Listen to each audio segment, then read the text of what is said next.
could Papias have been referring to some other Gospel of Mark that we have lost? Well, probably not. Let's discuss this.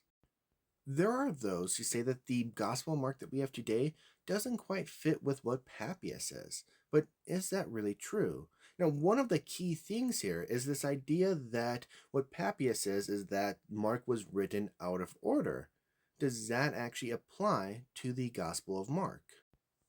What Papias is talking about here is a chronological order. And when we look at the Gospel of Mark that we have today, it's not in chronological order. At least it doesn't seem to be that way. So when we look at the Gospel of Mark, we don't actually see a chronological order in there. What we see are themes being grouped together. Now, this isn't just something that modern scholars have seen. In fact, we can actually look at the other New Testament Gospels and see that they also thought this. Mark is often assumed to be the first of the Gospels to be written, and that Matthew and Luke copied from it. Now, when we look at the order within Mark and the order in Matthew and Luke, we see differences. We see that Matthew and Luke actually changed the chronological order within those works. To put it simply, Matthew and Luke believed that Mark had it wrong, that the order in which Mark had it wasn't really chronological, and Matthew and Luke tried to fix this. And in fact, when we look at Luke 1, the introduction to the Gospel of Luke, he even tells us that what he's trying to do is put forward an orderly account. That means when we look at the Gospel of Mark, we don't actually have an orderly account. It's not chronological in any way.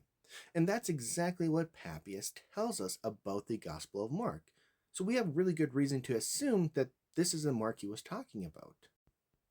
Now, could Papias be talking about some lost gospel? Well, it is theoretically possible, but we just don't have any evidence for that. And we can't say that what Papias says fits one of these lost gospels even better because they're lost. We don't know what they are. The simplest solution here, then, the one that historians would say is the most probable, is that Papias was talking about the Gospel of Mark that we have today. It really fits. It's not orderly. It was not written by an eyewitness. Maybe it had some attachment to Peter, but really not much.